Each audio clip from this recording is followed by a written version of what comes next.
What's up YouTube? Mystery Lane back with another processing video. Here we're reviewing our study guide that we have for next quiz, where you just need to be able to read some if statements. You got to know some vocabulary. You got to know how to work with some array files, know what an array index out of bounds error means, and then you'll have to fix some mistakes in code too. So let's start off by looking at our if statement problems. These are found on Google Classroom, so you go make sure you go check that out and download the updated kind of blank study guide.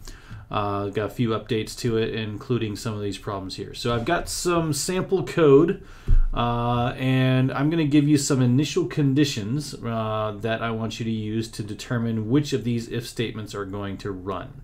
Right. So the first problem is giving us a mouse pointer value at 8080. So somewhere on the screen, my mouse is located at 8080, so with some screen size. So I've got this other window over here where I'm keeping track of that, and this is kind of what I've showed in a few classes about making little boxes on your paper to track what your numbers actually are in your variables, and just stepping through your code one by one, following it in the same order that a computer would, and determining what's going to run, what's not going to run. All right, so we got mouse X is 80, mouse Y is 80 because the coordinates were 80, 80. Remember, the first one is X, second one is Y. So we're just going to start off with this first condition. If mouse X, which is actually 80, is greater than 20. So is 80 greater than 20? True or false? That is true. So that means with our number one problem there, we're definitely going to do the commands that are in this if statement here. And what are these commands telling us to do? Well, we're drawing a rectangle.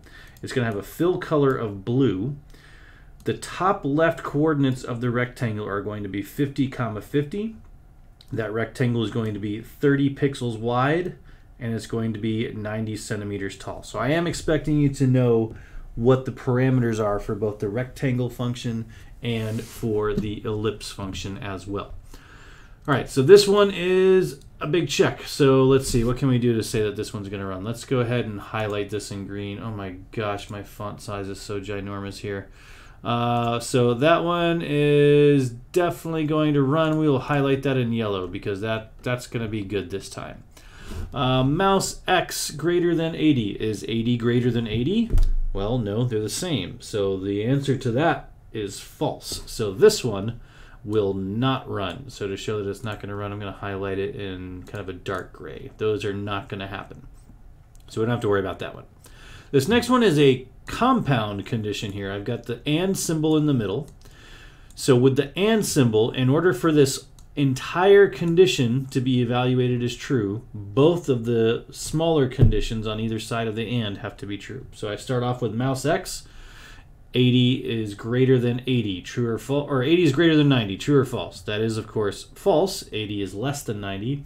So it really doesn't matter what this other one is. The and statement makes it so that as long as this one is false, the whole thing ends up being false, and this command never runs right here. So we can gray that one out for right now. Okay. Then we get down here, and now it says, and this is where you got to be a little careful, this one is talking about mouse Y. So mouse Y is 80. Is 80 less than 100? Yes, that answer is true. So we will highlight this one with that neon yellow. So if I was going to put an answer on this, what I would do is say, all right, so with the mouse pointer currently at 8080, it would draw a blue rectangle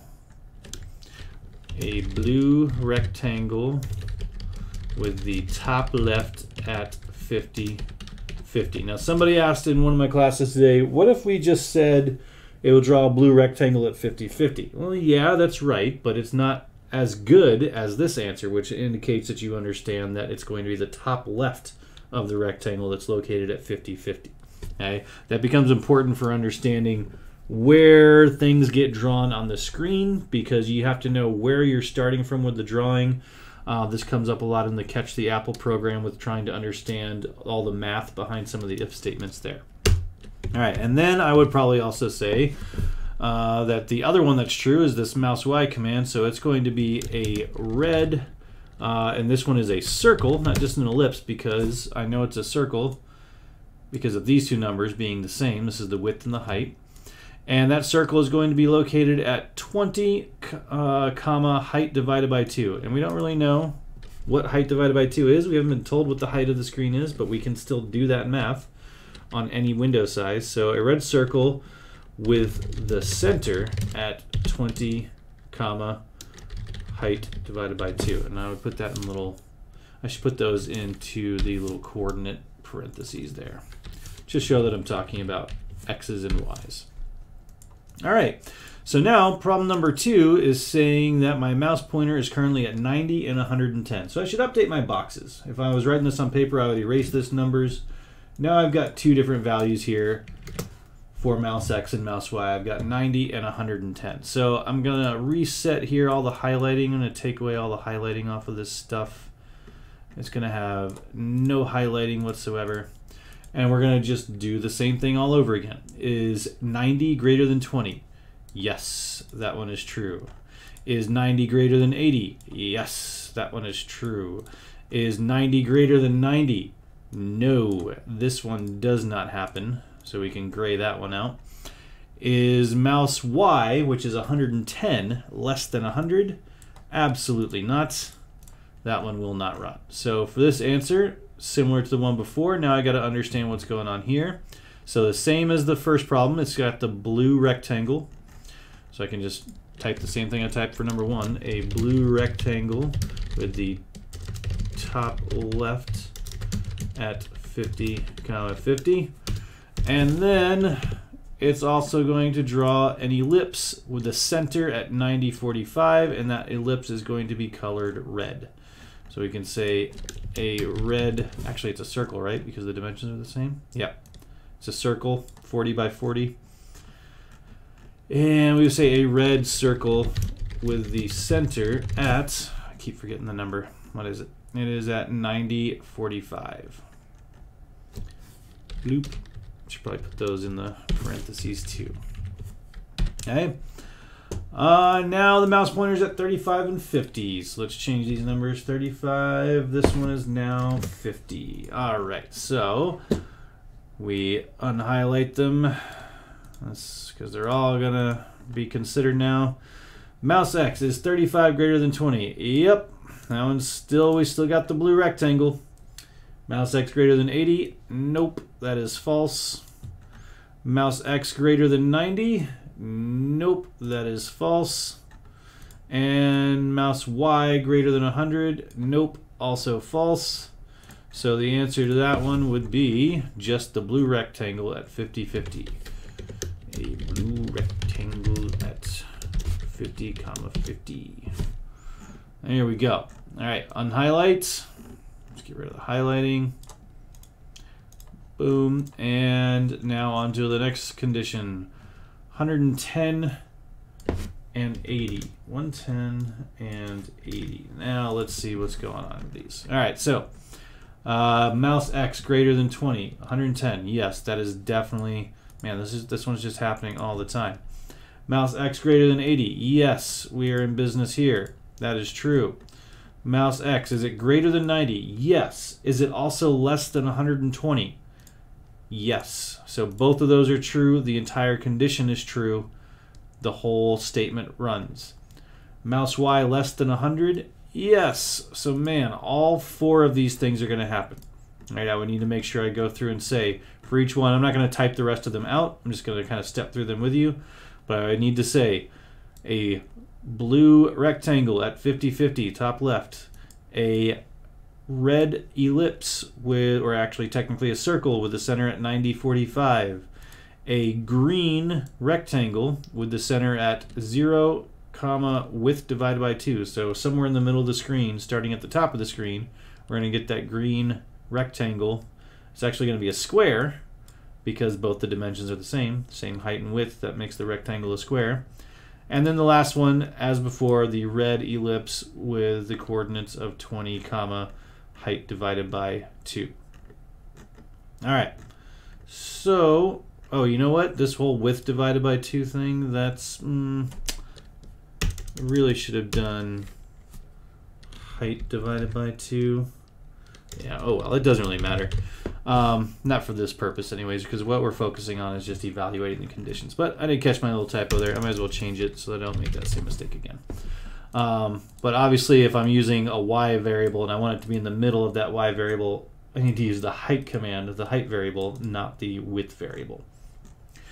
All right, and then the last one, mouse pointer is at 85 and 78. So let me change those. Let's change the highlighting. Get rid of that. And now we go through it again. 85 greater than 20. Yes, true. 85 is definitely greater than 20. 85 greater than 80. Yes, that is also true. 85 greater than 90. No, that one is false.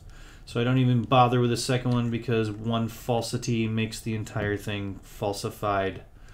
How many different ways can you say false? All right, and then mouse Y is 78 less than 100. Yes, that one is going to be true. So we've got 3 things that will happen there for that one that's ignored. All right, so that's our if statements. Now let's scroll on to the next side. So I've got code for the creation of an array. So I've got an array of 10 images, and it's really, really, really important to understand that. Hold on, I didn't format my font colors like I should have. Let's see. Let's go here. That's going to be orange. That's going to be orange. Sorry, this is going to bug me if I don't do this. Oh, man, red. Here we go. Because remember, when you type it the right way in the IDE, it changes colors. Okay, so we got an array of size 10, and remember the array index always starts at 0 and then counts from there. So 0, 1, 2, 3, 4, 5, 6, 7, 8, 9. Right, and I've got if this was on paper, I would actually write those numbers up above here. In fact, let me go ahead and get rid of this window because it has nothing to do with what I'm doing now. So we can get rid of that. Yeah, let's get rid of that. Okay, so now we've just got this window. I would go ahead and write above this list here, just to because these are what are getting loaded, right? These are the files that are being loaded into my image array. So I've got an array of image files, but then I need to load each array slot with a file name. So I've got an array for the file names, and then down here I've got a for loop that starts at I equals 0, and as long as I is less than 10. And I'm going to increment it by 1 every time. I'm going to run this command, but I'm going to use the variable I. So the first time through, I equals 0. So I would put a 0 right here and a 0 right here. So the first time through, the image in the 0th slot is going to be loading whatever imfile0 is. So I look up here, imfile0 is bear.jpg. So that would be the first image loaded. And it would go on every time you go through the loop, it changes by 1. So the second time through, it replaces it with a 1. Third time through, it replaces it with a 2. Fourth time through, it replaces it with a 3. And it keeps doing that, right? We could fast forward here, and then we get to 9. And after it loads image 9, when it gets to this curly brace, it increments I by 1, which makes I now 10. And when we do our check, is 10 less than 10? No, it is not. So we skip this now and we go on to the rest of the program. Okay, so important to understand for loops and how they work. We have an initializer, right? So we create a variable that's basically our counter. We have a condition that we're using to check what the number of the count is. And then generally we're going to be incrementing the count by 1. There can be some situations where you want to increment it in a different way while using a for loop, but a lot of times it's just going to be going up by 1. It's a loop counter. We count how many times we do the loop. All right, let's change that back to I. All right, now for each question, tell the name of the image that will be displayed and where it will show up, or tell what error message will be displayed. And that's kind of the key, is what I want you guys to be able to get out of this, is that sometimes your math can be wrong and cause you to have errors. So you get that array index out of bounds error. Assume the lines of code appear in the voids inside the void draw structure. All right, so this first one, image my. Well, I need to know what y is. If I go up to my code, y is 5. So that means it's trying to display image 5 at these coordinates, which is 0, 0, and that's again the top left corner. So which one is spot number 5? If you count by 1, starting here, 1, 2, 3, 4, 5, you get the wrong answer. You get dragon. Because remember, the address starts with 0. 0, 1, 2, 3, 4, and 5.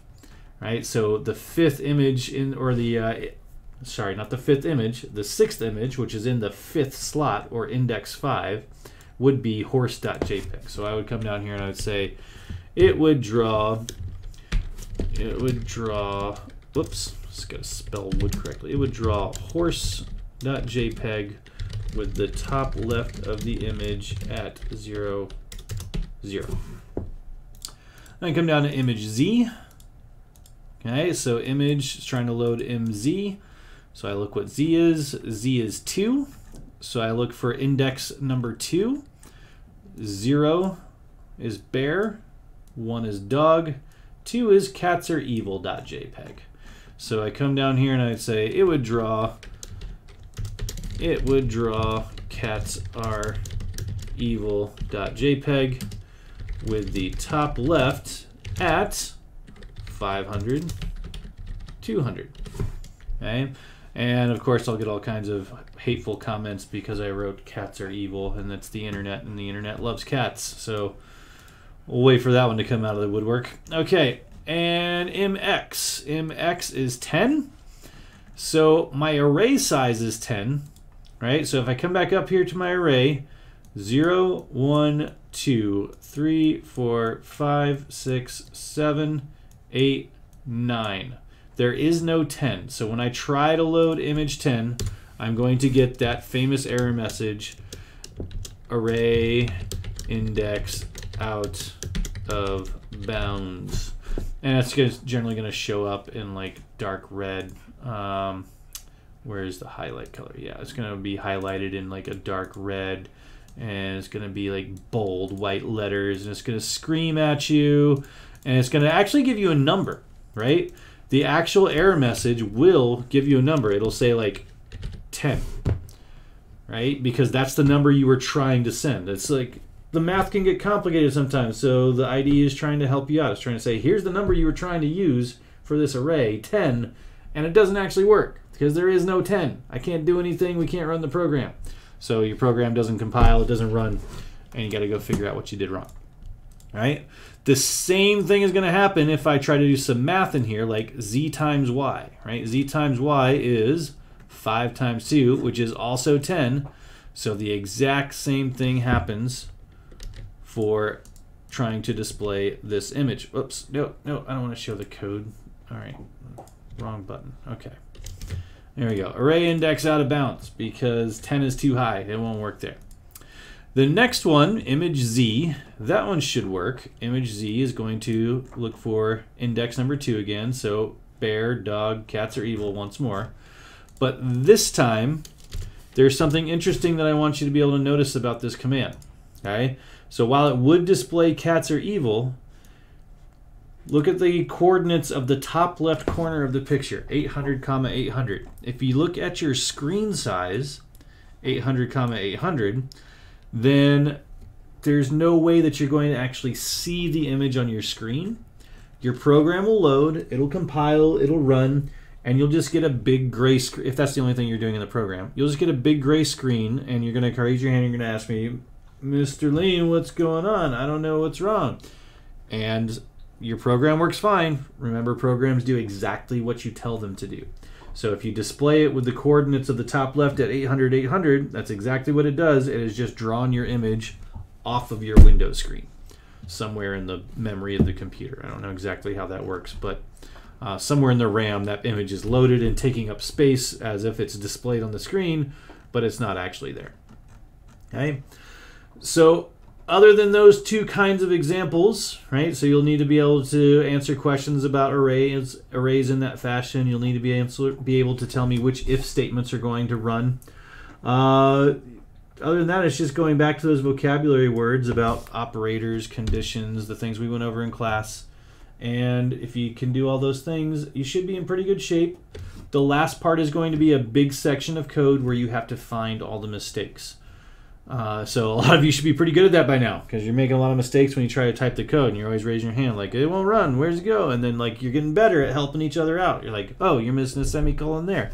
Oh, you forgot to put your curly braces here. So remember, anytime you start one of these control structures that we've learned, you're always going to need a starting brace and a closing brace. And these braces mark the section of code that runs for that structure. Okay, that's a really, really important concept to master, because if you don't take care with your curly brackets, then you're gonna have a bad time. Okay. All right. Okay. Okay. Well, have a good night, children. Okay. See you tomorrow. Hope you enjoyed the review video, and make sure you study. Okay.